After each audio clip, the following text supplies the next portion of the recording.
नमस्कार विद्यार्थियों, मैं बद्री विशाल चारण, असिस्टेंट प्रोफेसर इतिहास, राजकीय महाविद्यालय पिंडवाड़ा।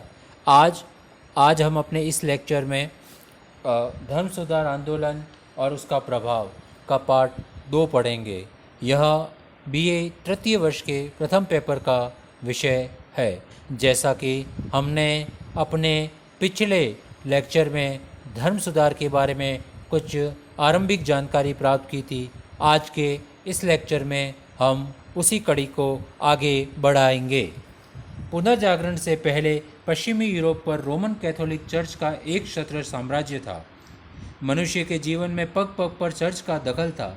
वह जन्म के साथ ही चर्च की चरण में स्वयं को पाता था और उसके जीवन का कोई भी क्रियाकलाप चर्च के बाहर संभव नहीं था। सम्राटों को भी पोप के आगे झुकना पड़ता था।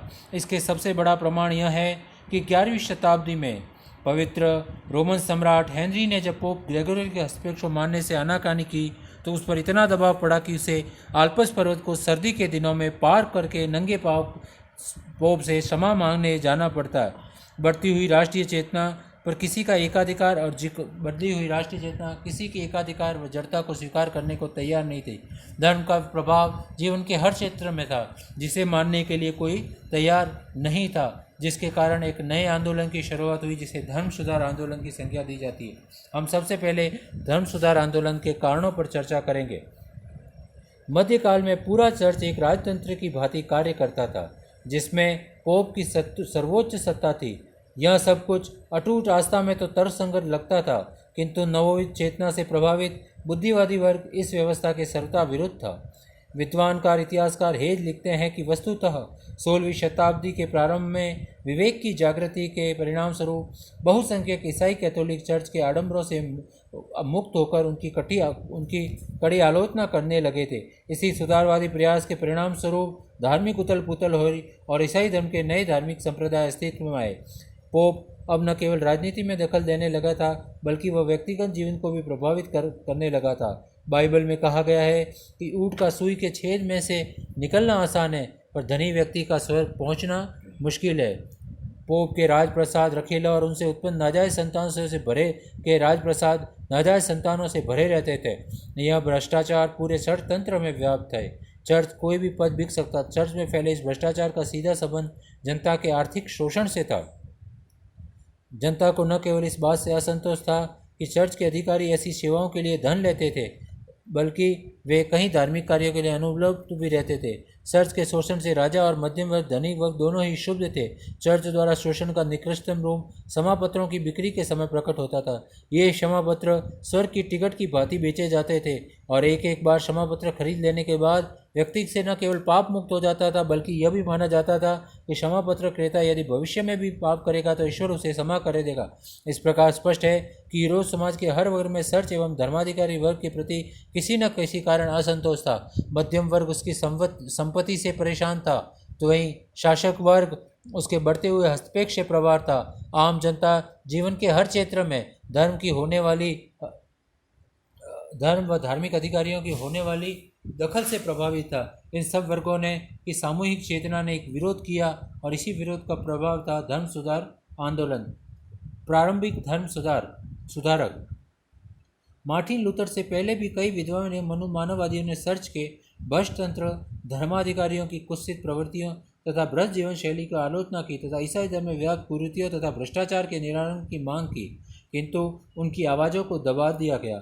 जॉन वाइक्लिफ ने ईसाई धर्म के आडंबरों में भ्रष्टतंत्र की आलोचना करते हुए घोषणा की कि पृथ्वी पर ईश्वर का प्रतिनिधि नहीं है तथा भ्रष्ट एवं विवेकी पादरियों से धर्मोपदेश ने जॉन हस आदि विद्वानों ने धर्म में ईसाई धर्म में आई बुराइयों की निंदा की तथा इससे आदमी को मुक्त होने के लिए आह्वान किया। मार्टिन लूथर, जिनका जन्म 1483 में हुआ, वह मृत्यु 1546 हुई। मार्टिन लूथर धर्मशास्त्र का ज्ञाता था। अपनी समकालीन धार्मिक व्यवस्था के प्रति उसके मन में तरह तरह की शंका अवश्य थी। शंका आस्था को डिगाती और तर्क को जागृत करती है। फिर भी उसकी आस्था अडिग थी और पोप का वह विरोधी नहीं था। 1512 में वह रोम की तीर्थ यात्रा पर गया तथा पोप की वैभवशाली जीवन को देखा।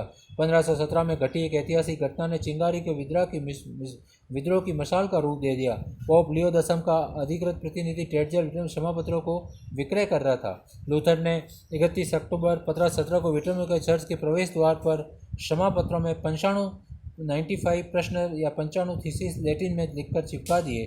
बाद में इनका जर्मन भाषा में अनुवाद किया गया। इन प्रश्नों के माध्यम से चर्च द्वारा विभिन्न साधनों से धन एकत्र करने की गतिविधियों की कटुता की गई। लूथर ने इसी तरह अपने विचारों जनता तक पहुंचाने हुए 3 पुस्तकों का प्रकाशन किया। पहली, an address to the nobility of German nations, दूसरी on the Babylonian captivity of the church of God, तीसरी on the freedom of Christian man. Protestant धर्म का औपचारिक उद्भव। 1526 में स्पीयर्स की प्रथम धर्मसभा में धार्मिक मतभेदों का निराकरण करने का असफल प्रयास किया गया तथा जिसमें जर्मन शासकगण लूथरवाद तथा कैथोलिक समर्थक दलों ने विभाजित हो गए। 1529 में स्पीयर में दूसरी सभा का आयोजन हुआ, किंतु इस सभा में सुधार आंदोलन को मान्यता नहीं दी।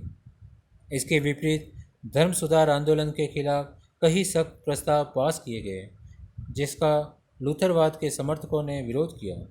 इसी विरोध या प्रतिवाद के कारण इस सुधार आंदोलन को प्रोटेस्टेंट कहा गया। यह औपचारिक विरोध 19 अप्रैल 1529 को किया गया, अतः प्रोटेस्टेंट का औपचारिक उद्भव भी इसी तिथि को माना जाता है। ऑक्सबर्ग की संधि।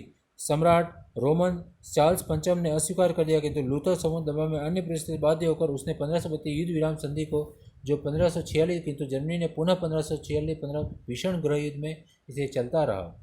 जिंगवली, कॉलवे इत्यादि ने भी अपने विचारों से धर्म सुधार आंदोलनों को गति दी। एन बैप्टिस्ट आंदोलन यह पूर्ण परिवर्तनवादी सुधार आंदोलन था, जो स्वेच्छापूर्वक या व्यस्त होने पर अपना धर्म स्वीकार करने के सिद्धांत पर आधारित था। इस आंदोलन द्वारा आधुनिक में पहली बार एक धार्मिक सिद्धांत के रूप में सहिष्णुता की मांग की गई। प्रति धर्म सुधार आंदोलन। पुनः जागरण में जो वातावरण पैदा किया, उसमें कैथोलिक चर्च के सुधार के लिए वाइक्लिफ और हज जैसे लोगों ने आवाज़ उठाई, तो उन्हें दबा दिया गया और सुविधाजीवी पोप विलासिता में डूबे रहे। किंतु जब लूथर और काल्वे ने विद्रोह का झंडा खड़ा किया, तो कैथोलिक चर्च के जीवन के मरण का प्रश्न पैदा हो गया। इस प्रकार एक प्रकार से मजबूरी में ही कैथोलिक चर्च में सुधार शुरू हुआ।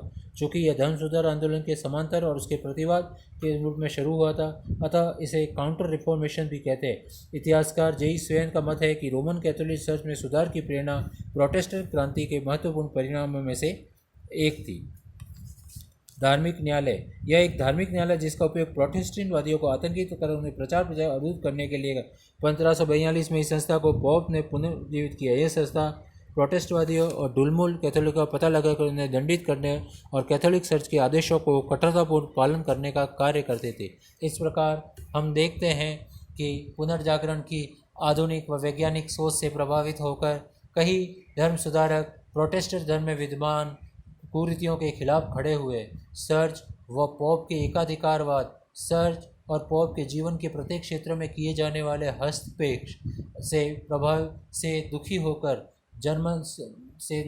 होकर शासक वर्ग, जो कि नए राष्ट्रीय राज्यों के उदय से धीरे धीरे शक्तिशाली हो रहा था, नई कर प्रणाली से उसने अपने राजकोष को समृद्ध कर दिया था, वह पोप के अनियंत्रित नियंत्रण से मुक्त होना चाहता था। वहीं मध्यम वर्ग चाहता था कि धार्मिक बाध्यताओं के चलते संपत्ति व पूंजी के वितरण व उसकी समृद्धि पर जिस प्रकार की बाध्यता या निर्बाध्यता लगा दी गई है, उनसे अब मुक्त होकर स्वतंत्र रूप से पूंजीवादी विकास किया जाना चाहिए। इन सब कारणों ने धर्म सुधार आंदोलन को गति दी, या कहे एक तरह से तो प्रारंभ किया, जिसमें मार्टिन लूथर, जिंगविली, काल्वे इत्यादि की महत्वपूर्ण भूमिका थी। इस धर्म सुधार आंदोलन में एक तरफ जहाँ कैथोलिक धर्म में सुधार, जिसे प्रति धर्म सुधार आंदोलन कहा गया, को बढ़ावा दिया, वहीं राष्ट्रीय राज्यों के उदय को बढ़ावा दिया। साथ ही पूंजीवादी बुर्जुआ मध्यम वर्ग के उदय ने पूंजीवादी गतिविधियों को भी बढ़ावा दिया। धन्यवाद। कितनी देर